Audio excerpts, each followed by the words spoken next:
Is anime getting worse? When I decided to try to watch seasonal shows, I didn't think I'd run into so much stuff that I'd already seen done better. I swear when I first got into anime in high school, the shows just had more quality and thought put into them. Or did they?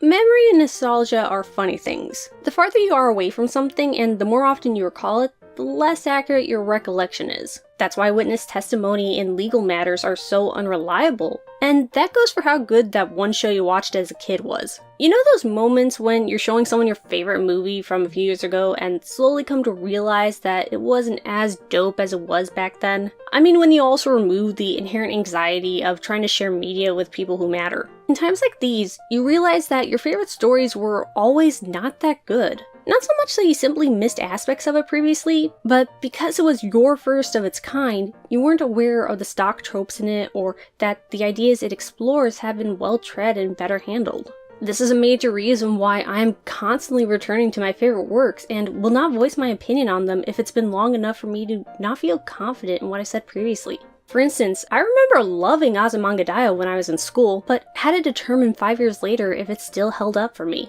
Sure, there are certain genres that don't always age well, like comedy, but it's very satisfying not just to reaffirm my past opinions on stories that helped shape me, but also to re-experience them with fresh eyes and a different perspective. I am very different from the girl who checked out about every anime DVD and manga the library had, just as you are not the same person who discovered the works that came to mold how you view the world and anime. This rose-tinted memory of our first anime and manga is what makes current work seem lacking. Part of it is the developed sense of been there done that with aspects of storytelling. After seeing the same tropes and setups in multiple stories, you basically know what's going to happen every time you notice one, and it becomes the exception when expectations are subverted, like the big shift in Madoka Magica.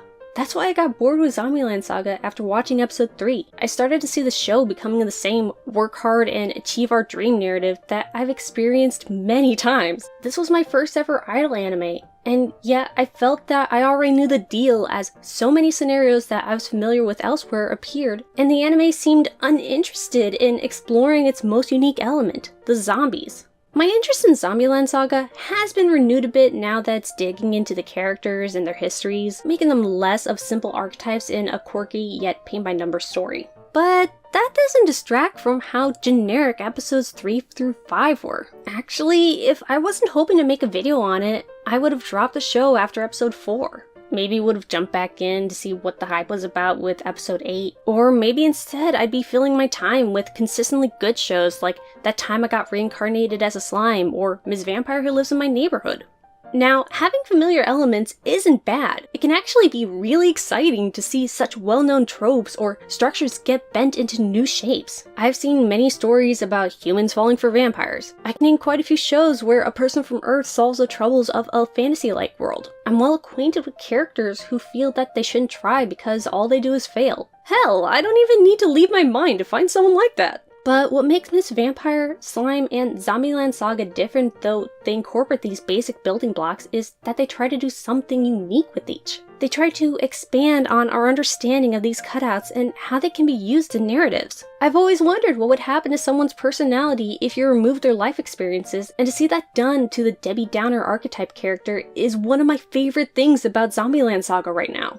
However, most shows don't alter much to the current tried and true formula. As anime is quickly churned out in seasons overflowing with content in an industry bent on doing what it knows will bring in sales, there admittedly isn't a lot of room for creativity other than, what if we do this popular show but in this setting? And that's how the world of anime has been for a very long time since Japan's bubble economy popped. Because taking risks isn't what many studios are willing to do right now. We get a lot of the same types of shows being produced. Not necessarily a drop in quality, but it can feel like it when you've seen the same characters across seasons.